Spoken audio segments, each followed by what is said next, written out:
El árbol de guayaba la había visto crecer, esconderse y soñar.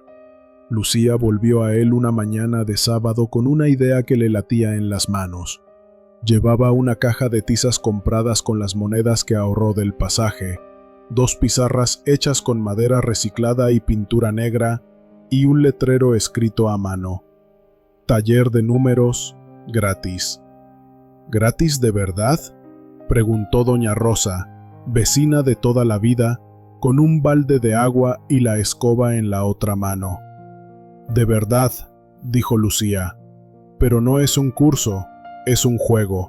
Si no se ríen, no sirve. Se corrió la voz.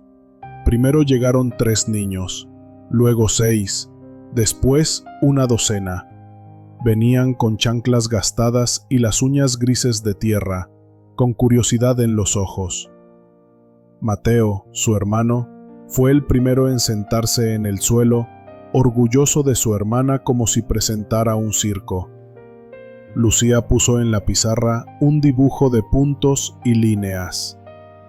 «Esto es un puente», dijo. «¿Cuántas tablas necesitamos para cruzar sin caer? No me digan números, díganme caminos». Los niños alzaron la mano. No entendían bien, pero la invitación a imaginar era irresistible. Lucía transformó sumas en carreras, multiplicaciones en coreografías de palmas, fracciones en pedazos de tortillas de papel que repartían entre todos. Cuando alguno se perdía, ella decía: «Respira, si te atoras en el río, no es que seas bobo, es que el río pide otro brinco». La primera clase terminó con tizas gastadas y risas. Al irse, Nayeli, una niña de trenzas apretadas y mirada esquiva, se acercó sin hablar y dejó a los pies de Lucía una flor de papel mal recortada.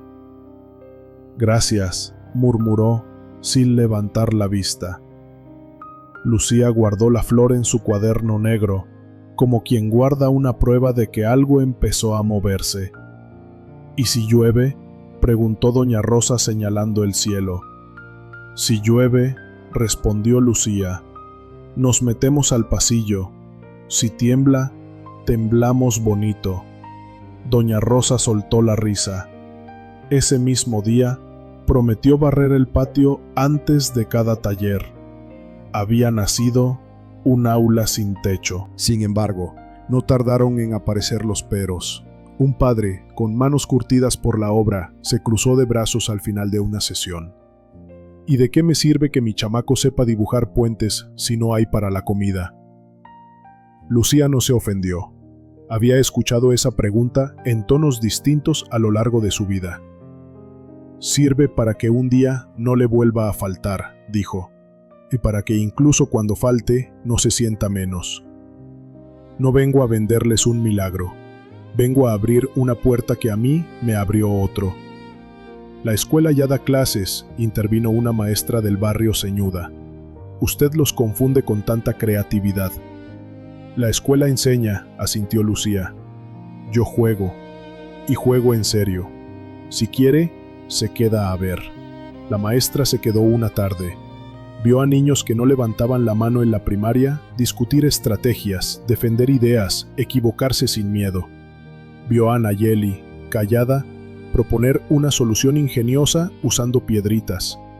Vio a Mateo corregir con delicadeza a un vecino mayor. Al final, no aplaudió ni felicitó, solo dijo: «Les falta ortografía». «Vuelva mañana», respondió Lucía. «Mañana jugamos con palabras». También llegó la crítica por otros lados. En la universidad, un compañero comentó en pasillo: «¿No te desenfoca eso del taller? Los que llegan lejos se concentran». Lucía apuntó la frase en una servilleta y al lado dibujó 2 vectores con la misma dirección y distinta magnitud. «No es desenfoque», dijo, «es otro eje». Alguna gente dejó de hablarle. Otra empezó a traer donaciones, cuadernos usados, lápices cortos, una mesa de plástico. Doña Rosa Organizó guardias para que el taller no se interrumpiera cuando Lucía tuviera exámenes. Ernesto, ya aprendiz de mecánico, apareció con 2 bancos que arregló en el taller de su maestro. «Para que no estén en el suelo», murmuró, sin mirarla mucho. «Gracias», dijo Lucía. «Ven cuando puedas. Los niños tienen bicicletas viejas». Ernesto sonrió, por primera vez sin vergüenza. Las voces de resistencia no desaparecieron, pero se hicieron más bajas que el rumor de niños contando en coro. Y Lucía, que había aprendido a respirar en medio de risas crueles, ahora respiraba entre objeciones con la serenidad de quien sabe a qué vino. Así, como el torrente de un río profundo, pasaban los días. Era una enseñanza en 2 direcciones, Lucía hacia los niños y estos retroalimentan a Lucía. Un día, Lucía notó que Nayeli llegaba siempre antes que todos y se iba la última. Se sentaba un poco apartada, como quien no quiere estorbar ni perderse nada. Traía un cuaderno con la portada rota y una pluma sin tapa. Sus manos olían a detergente. ¿Ayudas en casa?, preguntó Lucía una tarde, cuando la niña se quedó recogiendo tizas. Nayeli encogió los hombros. «Mi mamá limpia casas, a veces me lleva. Me gusta porque hay espejos grandes, me veo de lejos». Lucía reconoció ese gesto en el cuerpo, esa necesidad de volverse invisible para no molestar.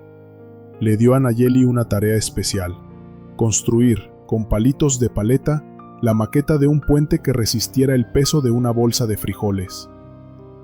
Nayeli se lo tomó en serio, falló 3 veces. La cuarta, el puente aguantó y los ojos se le llenaron de una alegría discreta, de esas que no estallan, se iluminan. «¿Quieres intentar el concurso de la secundaria el próximo mes?», propuso Lucía, presentándole un folleto arrugado. Nayeli apretó la esquina del papel. «Se van a reír», dijo. «Se van a acostumbrar», respondió Lucía. Empezaron a verse los martes en la tarde, después de que Nayeli ayudara a su madre. Estudiaban con problemas disfrazados de cuentos. Lucía la miraba como antes se había mirado a sí misma, no con lástima, sino con la atención que merece una chispa. El día del concurso, el auditorio era pequeño y los premios modestos, pero el temblor era el mismo. Nayeli caminó al frente con el cabello apretado en 2 trenzas y las manos heladas. Tropezó en el primer problema, se recuperó en el segundo, brilló en el tercero. No ganó el primer lugar, ganó el segundo. Suficiente para que la llamaran señorita al entregarle el diploma. «¿Cómo te sientes?», preguntó Lucía afuera, bajo un árbol que no era el de guayaba. Nayeli arrugó el diploma con cuidado para que no se rompiera. «Me comieron los nervios», dijo, «pero no me comieron toda». Lucía rió. En la noche, anotó en su cuaderno: «A veces la victoria es aprender a quedarse en el centro del miedo sin salir corriendo». Los martes dejaron de ser de 2, empezaron a quedarse otros niños. Mateo hacía de ayudante con orgullo, y Diego, entre sus clases, se pasaba a explicar matrices con fichas de colores. El taller bajo el árbol había empezado a multiplicarse. Pasaban los días y la vida de Lucía se volvió una suma de agendas que no cuadraban. Por las mañanas, seminario de combinatoria. Por las tardes, taller bajo el árbol. Por las noches, demostraciones que se resistían o se rendían de golpe. En el bolsillo, recordatorios, comprar tiza, llevar pan para los niños, enviar borrador a Eva. La conjetura de la espiral había crecido. Con Camila, que volvió a acercarse, esta vez con un respeto sin filigranas, desbrozaban casos, ajustaban definiciones. La doctora. Salcedo se mostraba menos fría, como si el esfuerzo constante le ganara terreno a su escepticismo inicial. «En la academia nadie te roba el tiempo, tú lo regalas», le dijo una tarde, casi como advertencia. «Decide dónde lo quieres». Lucía bajó la vista. Sabía que tarde o temprano tendría que elegir con más cuidado. De momento, sostenía ambos extremos de una cuerda y caminaba sobre ella como equilibrista. Un día, en el taller, la lluvia sorprendió con furia. Las gotas golpeaban el techo de lámina de las casas como un tambor descompuesto. Doña Rosa corrió mesas al pasillo. Los niños llegaron empapados con la risa de los aguaceros. Lucía trazó en el piso, con tiza blanca, un laberinto de fracciones que había dibujado por primera vez en la biblioteca de la universidad. Ernesto apareció con unos tablones, improvisó un techito contra el viento. «Hoy no podemos multiplicar la lluvia», dijo Lucía, «pero podemos dividir la fuerza». Explicó la idea de promedio y dispersión con charcos.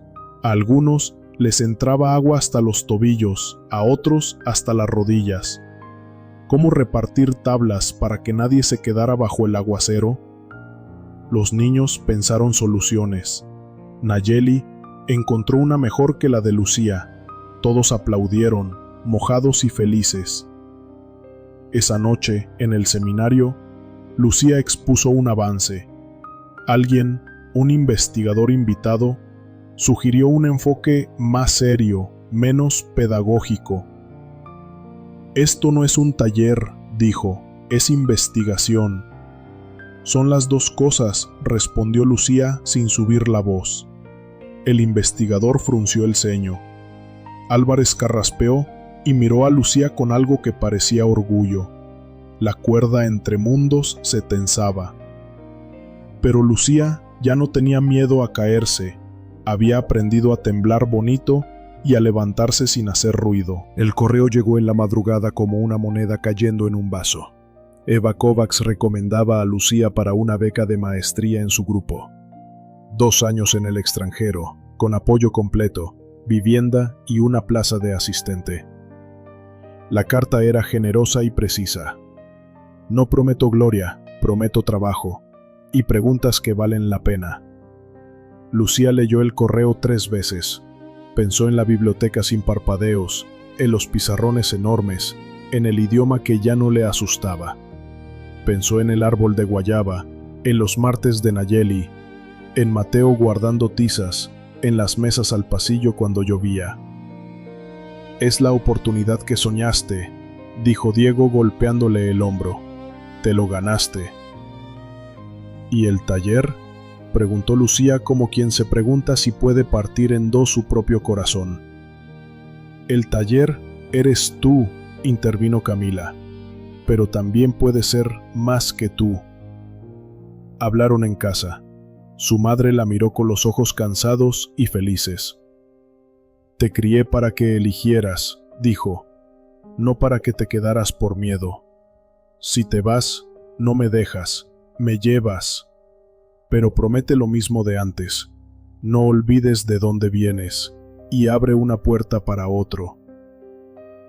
Al día siguiente, Nayeli llegó con un dibujo, una escalera que subía desde el árbol hasta un cielo lleno de símbolos. «Para cuando te vayas», dijo sin drama. «No sé si me voy», respondió Lucía. «Entonces, para cuando vuelvas», corrigió Nayeli. La decisión no fue heroica ni instantánea. Lucía tardó días. Hizo listas en el cuaderno negro, motivos para ir, motivos para quedarse. Al final, escribió una sola frase que no cabía en ninguna lista. «No quiero elegir entre mundos, quiero unirlos». Tocó puertas. Consiguió que la universidad reconociera el taller como proyecto de extensión con estudiantes voluntarios. Diego aceptó coordinarlo. Ernesto se ofreció para reparar bicicletas y arreglar bancos. Doña Rosa prometió mantener el patio limpio y mandar callar a quien viniera a boicotear. La noche en que redactó la aceptación a la beca, Lucía lloró en silencio. No de tristeza pura, sino del peso de lo que se ama cuando hay que soltarlo un poco. En el cuaderno escribió: «El amor también es una ecuación. Si crece, se comparte». Antes de partir, Lucía organizó una idea que la desvelaba: la feria de matemáticas del barrio. No en la escuela, sino en la calle, bajo banderines de plástico y focos prestados. Invitó a profesores, a estudiantes, a los niños del taller, a las familias. Álvarez montó un puesto de paradojas. Camila llevó un hospital de problemas donde curaban ejercicios con recetas. Salcedo, para sorpresa de todos, armó una mesa de números primos con sellos y tinta y se manchó las manos como los niños. Las calles se llenaron de voz y tiza. En el suelo, laberintos de fracciones. En las paredes, grafos que conectaban casas con tuberías, como si la red del agua y la del pensamiento fuera la misma. Ernesto trazó con cinta un circuito para bicicletas y al lado un cartel. Velocidad media, hace falta contar. Nayeli dirigió un juego de puentes con palitos y frascos de vidrio. Mateo vendía limonada con descuentos si resolvías un acertijo. Llegó gente de otros barrios, curiosa. Un periodista de una radio local preguntó al aire, ¿qué está pasando ahí? Y la respuesta, que se escuchó de fondo entre risas y golpes de tiza, no necesitó un experto. Estaban pasando cosas que ocurren cuando el conocimiento baja del pedestal y se sienta en la banqueta. Al final de la tarde, con el sol teñido de naranja, Lucía tomó un megáfono prestado y habló sin papeles. «Yo me voy un tiempo», dijo, «pero esto no se va. Porque no soy yo, son ustedes. Los números no son de la universidad ni de los libros caros. Son de quien los necesita para entender su mundo.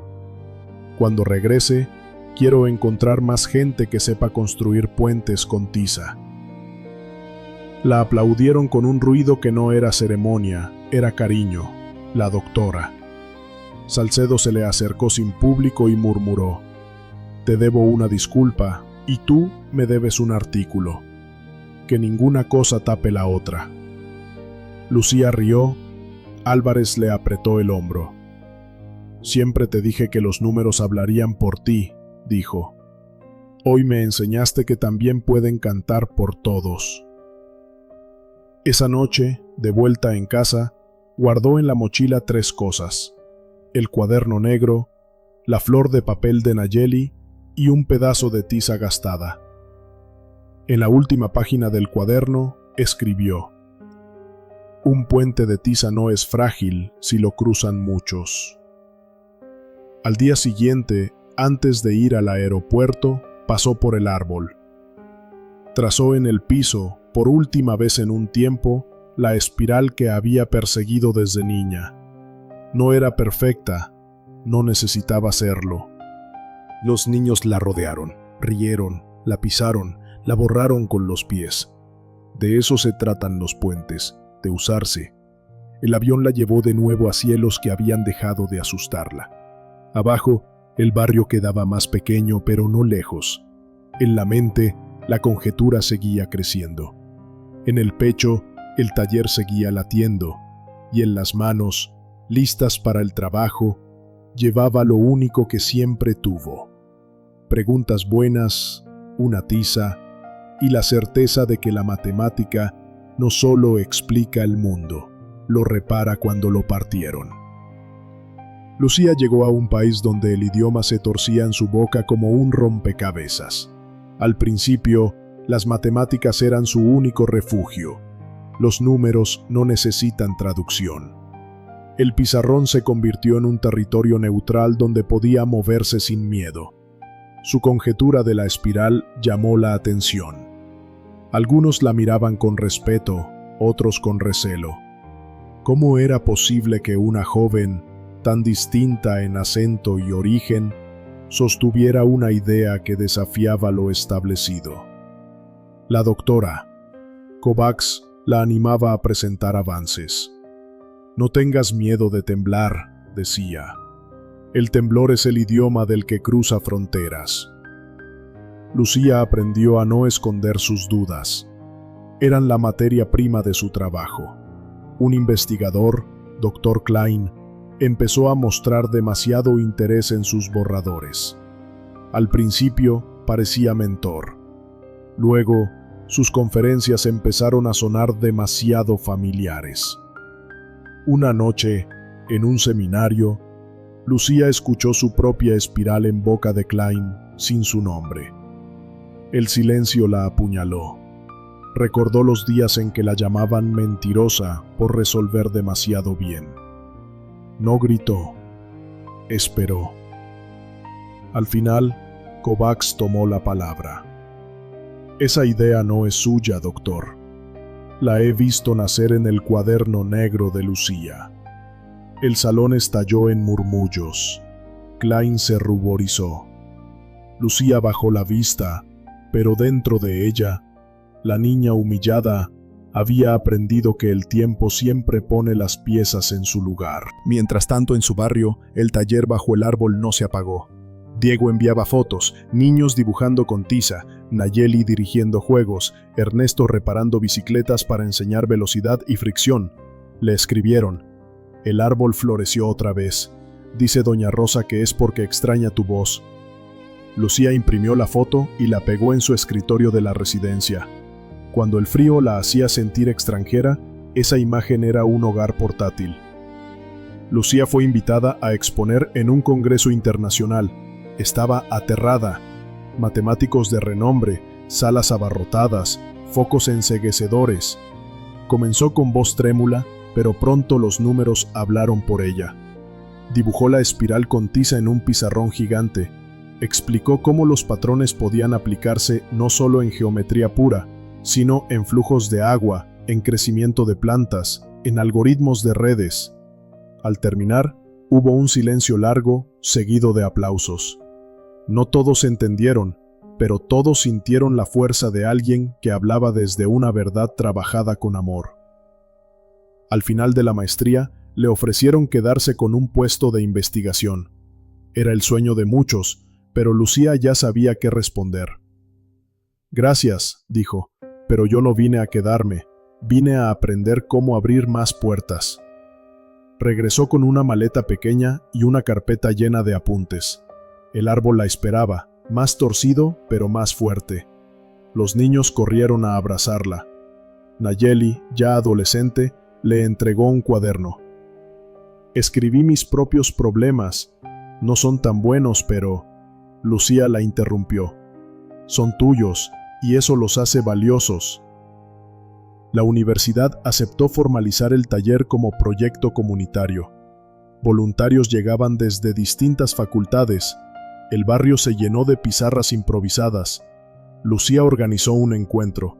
Niños del barrio y profesores universitarios resolviendo juntos un problema en el suelo con tizas de colores.